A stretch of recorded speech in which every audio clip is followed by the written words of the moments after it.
Hello, friends. Hey, so glad you chose to be with us today.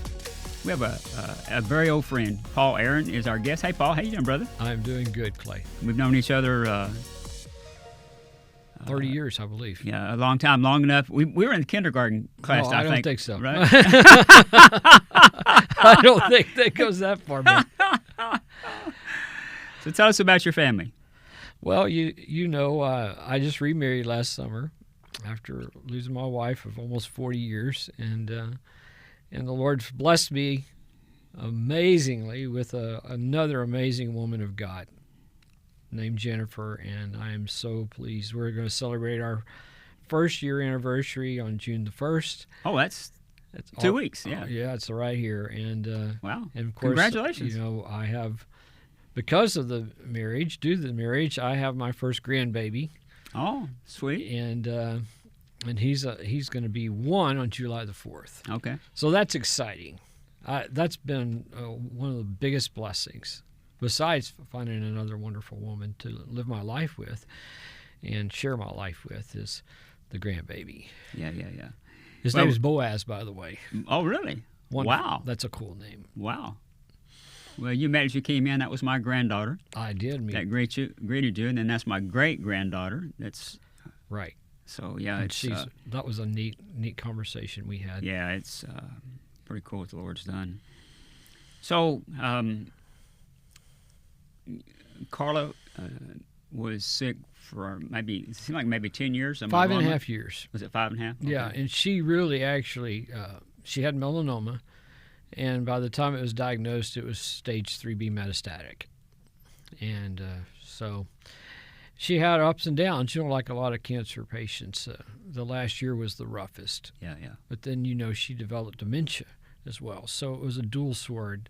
And, man, Clay, whenever we got to there, we never asked, what the life expectancy was. And in that last few months, I had to put her on hospice between Christmas and New Year's in 2021, and she died on January the 7th in her home, in the bed that we slept in. I wouldn't even put her in a hospital bed. And stood by her bed with my hands raised up and say, Lord, it's not too late. Yeah. Yeah. I just had that faith. Yeah. And he had different plans.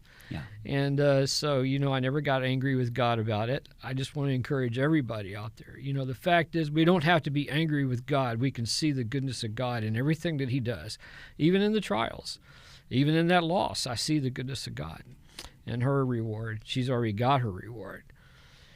But the blessing for me was when Jennifer and I got together, and on Christmas 2024, Jennifer said she would give me her heart. And I know the Lord spoke to me, and he said, I told you I could fix this. Mm-hmm. And I was like, okay, I got it. I never got angry with God. And people come to my store all the time, and they're going to hear my testimony. They hear it. And some grown men are standing there with tears. A lady yesterday, she said, I feel so encouraged. I said, well, all I know is that I can share my story and tell others, don't give up, because God's got you. You just put your hope in him, and it's not going to, it doesn't mean it's easy. I would never tell anybody it was easy. I went through 2 pretty severe, close to, if not clinical, depressions in those 3 years, But he helped me get through it. What can I say except I trust the Lord, and he was faithful. Yeah. Yeah, they, same journey. Yeah. Some different, but yeah, basically same journey. Right. Unexpected ending. Yes. Even though the doctors are saying it is expected, you know what I'm saying? Right. So, right. And well-meaning people say all kinds of things. Oh, yeah. Well, you called and told me a couple of weeks after Carla passed, the phone rang, and I answered the phone, and you said, Paul, I just want to tell you, you're a blessed man. I said, Clay, that's probably one of the strangest things anybody said to me. But I got it. Yeah. I understood what you were saying. Yeah. And we walked through that. Yeah. And had a lot of people didn't know what to say when Carla was sick. It felt like an island sometimes. Yeah. And people do want to say something. Right. But they just don't know what to say. Right, exactly. And I don't fault Or them even for it. worse, they'll tell you, I understand. Yeah, oh yeah. No, they don't. Even if you do, Yeah. don't say it. Right, exactly. You don't understand. It's every circumstance. It's unique. Yes, it is. It's like even the grief recovery thing. Oh yeah. There's not. This is the plan. I took 2 years, over 2 years, before I would go to GriefShare, and there was so many things that was just eating at me, and I finally went. A friend of mine was hosting it, and I went, and I realized I was so far ahead of everybody else in there because they were only like 3 months, 6 months, whatever. But I would encourage everybody to do that experienced loss, because it helped me figure out some things that I didn't know how to do on my own. Right. And I learned so much. And the other thing, Clay, has really been a burden on my heart, and I've been sharing this. I said, if we really have faith, do we not know that the Lord said every man's appointed a time to die? And we've been raised in Pentecost all of our lives, and the soon return of the Lord, and I still believe that. Yes. But my dad just died in January. He never thought he was going to die. My grandpa didn't think he was going to die, and he died in 1990. I said, well, the fact is we need to teach people how to die. Yeah, isn't that the truth? We don't. No, it's true. We don't do enough with Well, we that. don't talk about death either. No, we don't. In the church, we really dropped the ball there, and I think that we could do better. And if I can help with that, hopefully in my church we'll establish some kind of a curriculum for helping people be prepared. Yeah, that's what I want to do. Yeah, one of the things. Yeah, I'm with you on the GriefShare. I looked at a lot of options right after Barbara died. And I want to say the problem was the schedule just never seemed to work out. But I also saw guys, and male and female, who were in it. Man, they were like 7, 8 years out, and they're still they're going through grief recovery. I'm kind of going, right. Well, if you don't deal with it, right, it doesn't change. It doesn't change. It has no. The years has nothing to do with it if you don't deal with it. No. And so it wasn't until January of this year. And it's been 3 years for me. Right. It wasn't until January of this year that I realized I'm still grieving the loss of when they're the love of your life. Yes. It's just, you don't know how to move forward. No, you don't. Now, people tell you all the time, they say, well, you just got to move on. I don't, and I still don't want to move on. That would be like lying for Barbara. That was 48 years. That'd be like lying about what happened the last 48 years. Sure. Right. But you can move forward. And, I'll tell you something as a testimony about Jennifer and how gracious she has been. Moved into the same house that Carla and I lived in for 25 years. And, when you're merging two households, that was way bigger than I thought. Yeah, sure. And so she has been so patient. And anytime anything comes up, and I don't know how to react, she said, I'm not pushing you. She said, just take your time.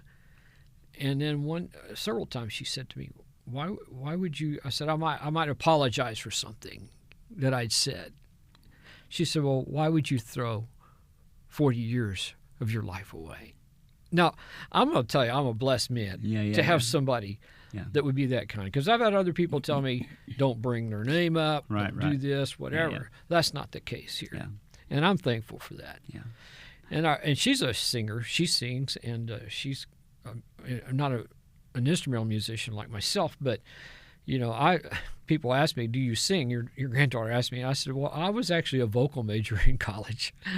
And Southwestern didn't have a program for me, for my clarinet, even though I had already excelled a lot in the instrument, had gone to state, and I knew that God had given me a gift.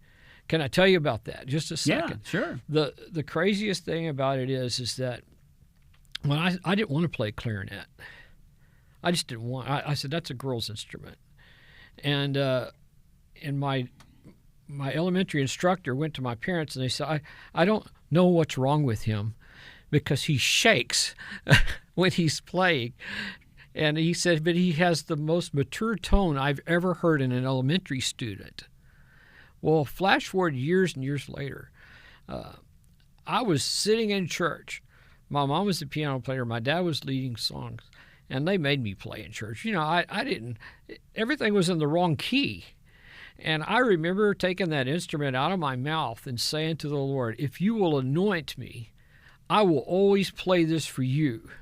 And I put that instrument back in my mouth, and something different happened. It was different than when I played in school. When I went to church, there was something different. And later in life, even further down the road, where I realized the Holy Spirit was ministering, breathing through me and through my instrument and out into the ears of the people, I began to see a revelation of that and how the Spirit was moving in me. And I was playing, I played national anthem for the Rangers, for the Fort Worth Cats, for for a lot of different sports teams. And I was walking down after I played, and a lady walks up to me, and she said, I'm a celloist for the Fort Worth Symphony. She said, was that you that was playing? I said, it was. She said, I have never really liked clarinet. She said, but there was something different about that. I said, I know what that is. I said, I know what that is. It's the Holy Spirit. So, all of my life, I have never gone back on that covenant. I've never played secularly. I've never received a penny for playing in a secular situation. Now, I've played patriotic, and I've played in a lot of different secular venues, but I always honored my word to the Lord, and He's been faithful. Yeah, we've had you come play at Dallas Metro before. You are obviously a very accomplished musician now, and you have a love for music. But how did that begin? I felt like I knew I was called in junior high. Okay. I knew it. I could sense it. I didn't know what was happening. My dad was a song leader, and quite frankly, he had no musical training. But when people would come to our church, they would say, your worship is so good here. And they'd come from the big city, and they'd come down there, and they'd go, what's going on here? But he taught me to walk in the Spirit. My mom taught me to live by the Spirit. And so whenever I would walk out on a stage, I was scared to death. On my first release concert, I was so nervous. I had never done that before in my life. I'd been a minister of music and directed choirs and orchestras and sang solos, but I had never done a standalone concert. I was so scared. And I was pacing back and forth back there, and I walked out there, and I told the Lord, just like I always did, I said, Lord, it's you and me, and I need you to help me pull this off. But then things happened. Things just began to happen. And I can't even begin to tell you all the stories, but one of them, and this is one of the most remarkable ones, is when I went down to Victoria, Texas, which was the Presbyter's home church when I was growing up. And Pastor Johnny Knight's down there, and he invited me to come play. And I don't think there was 100 people in that congregation that morning. And my track wouldn't play. And Johnny said, just play it anyway. And so I played it. And then he goes, Johnny, he goes, play it again, Paul. No track. And I went and sat down in my seat, and there was this lady just waving her hand. Pastor Johnny goes, what's going on? She said, well, I came in here, and I couldn't lift my arm this high, and I was scheduled for rotator surgery this morning. And she was swinging her arm around like a pendulum. And she said, God just healed me. Praise the Lord. 7 people that morning raised their hand. He was trying to preach, and another one raised their hand. They said, I just got healed from this. I got healed from that. And I later contacted Johnny. I said, well, Johnny, before I start sharing any testimonies, I just want to make sure that these were all legit. He said, Paul, they were all legit. And he said, I want to tell you something you may have not noticed. He said, every single one of those people that testified was directly in front of the bell of your instrument. And the Lord spoke to me again, and he said, see, I'm the one breathing breath through this instrument. It's really, really strange. Now, I'm not going to put God in a box and ask him to do that every time, but he was revealing something to me about me being the vessel and him doing the work. Yeah. Not me. I was just being willing, and I was doing what he called me to do. And that's happened in all different varying degrees. And so this last album that I've worked on for years now, and I haven't released it, I believe the title is, and I haven't locked it down, but it's Streams of Healing Waters. I believe that the Lord called me to record healing music. And so many people. So there are children on the spectrum.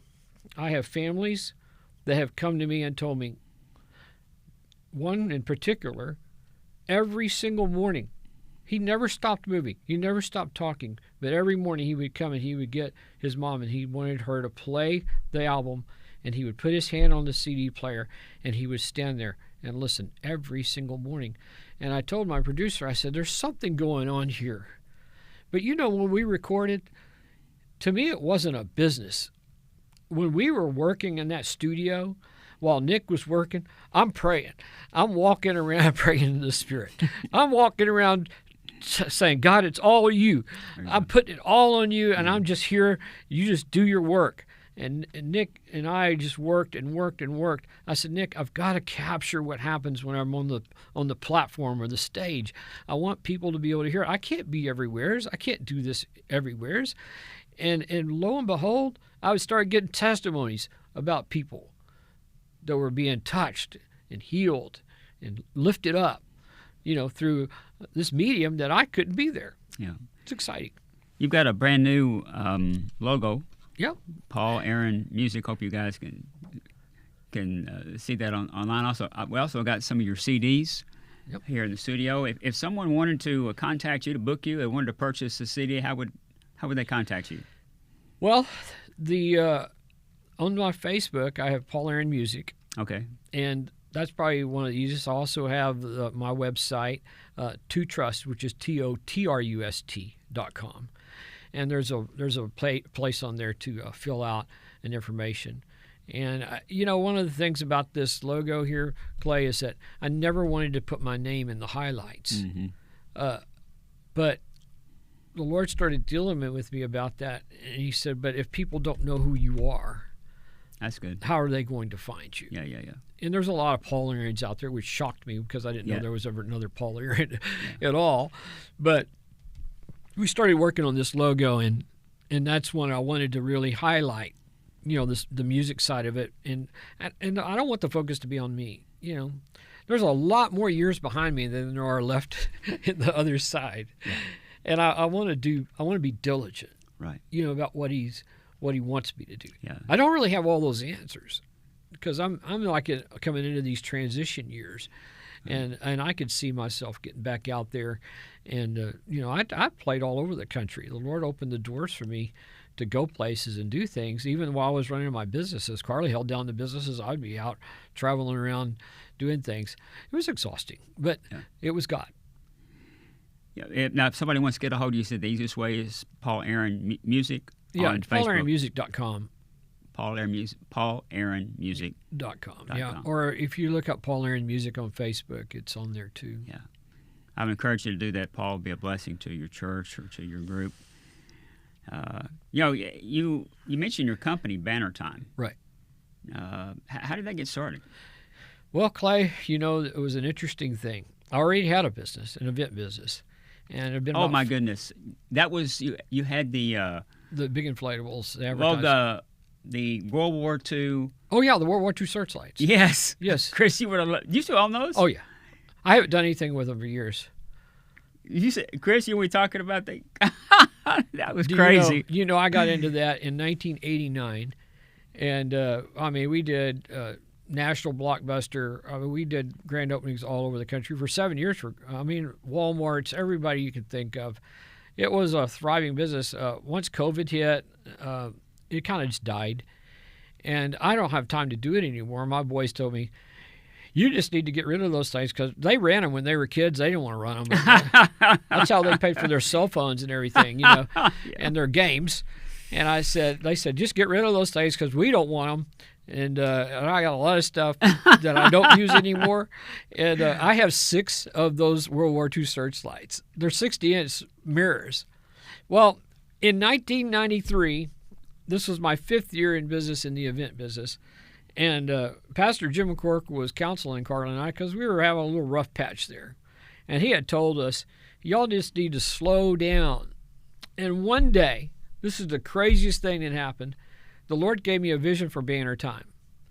In about 15 to 20 minutes, I had the whole vision. And so I called Carla and I said, we need to go out. I need to talk. I said, the Lord just gave me this vision for Banner Time. Within 3 months, we had the store open. We moved into one place, and then 1 year later, we moved into the place we were at now, which was 1994. And the Banner Time logo has gone through multiple transitions. My boys grew up in it. At one time, we had like 10, 12, 13 employees there. And, it's all transitions to digital age now.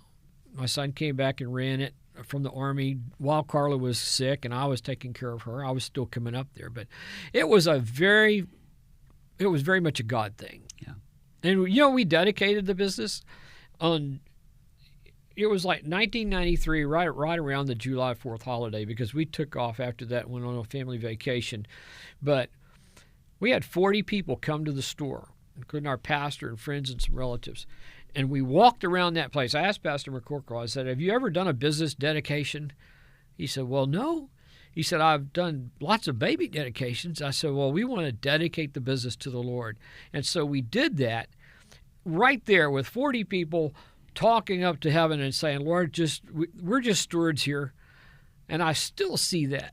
I still believe that I'm just a steward that the Lord has placed me over this business today. And I think that's the only way we survived. And we have been a benefit of that blessing. Well, the Lord put that on our hearts years ago. You've been very, very kind to us, very supportive of us. Clay, there's been a few things, and you know how many people call us for donations all the time. You would be shocked how many people call. Well, I have this. And I said, well, I certainly understand. But we have certain people that we support, and that's what we have to stick with, what the Lord calls us to do. And not that we could do everything that you needed all the time, but anytime that we could. And we went through some hard times. I mean, the recession nearly killed us. 40% of our business was gone on both sides. I didn't even know how we were going to survive. I watched my bank accounts run into the red. It was just like graphs and just red blood, all the things that was happening. And somehow God got us through it. Some people were, there was friends like, why don't you just get out of there and close it? I said, can't do it. We have to trust the Lord. And I worked for a whole year without paying myself one dime. Well, you know this incredible dream the Lord's given to us about building this brand new facility and doing it absolutely debt-free. What would you say to business guys, business ladies that they're watching today, trying to make a decision if they're going to partner with us? Well, I can tell you this. There's no doubt in my mind the integrity of your ministry and your commitment. Everything that you do has fruit in what you have done over all these years. We came out to the grand opening to your apartments at Sylvan because I told Carla, I said, I've never seen anybody in America move into the neighborhood they were trying to reach. I wanted to see for myself, and you have lived that, and you're a man of integrity, and you're calling by the people that work in your ministry that were kids whenever they got saved. Yep. I tell people about that all the time. In fact, I told another man that has a men's ministry, I said, you guys should consider supporting Clay in Dallas Metro. He said, well, I don't know anything about him. And I sent him your links, and I said, look, do some research on this. I said, you don't find anything like this probably too much in America. Now, missionaries all over the world do it, but do they do it here? Not very often. I also appreciate you being here today. Appreciate your friendship, brother. Thank you for inviting me, because I tell you what, it's an honor to be here. I'm so excited that you had me come. Thank you, brother. I hope you've been blessed by this today. Before we talk about, kind of wrapping things up today, I would encourage you, if you're struggling, you've lost a loved one, whether it's a spouse or a child, someone, maybe a close friend, I would encourage you, just as Paul did, join a grief recovery class. GriefShare.org is a great place to start. Good Christian people. They'll help you move forward, and we all want to move forward, and you can do it in a God-honoring way. But I'm asking you today too. Would you go to DallasMetro.org? Click on All In, go down there and look at the pictures, and would you do what Paul's done? Paul has been a friend for a long time. He's standing with us, believing with us for a miracle. I'm asking you to join with Paul. and believe for a miracle with us today. The city has the plans. We're working through the building permit process right now. As soon as that's completed and we have some funds in the bank, we're going to start, and we're going to pay cash as we go. And that only happens if people like you will invest in what the Lord's doing. Paul mentioned he's already raised up a generation of leaders. There's a whole group of kids out there right now. It's not enough that we're on the streets every day. They need a home church that they can come to. We need a center where they can become family. You can make that happen today. Would you prayerfully consider making a donation to Dallas Metro? So glad you're here today. Hope you've been blessed by this. I'll see you next week, friends. Bye-bye.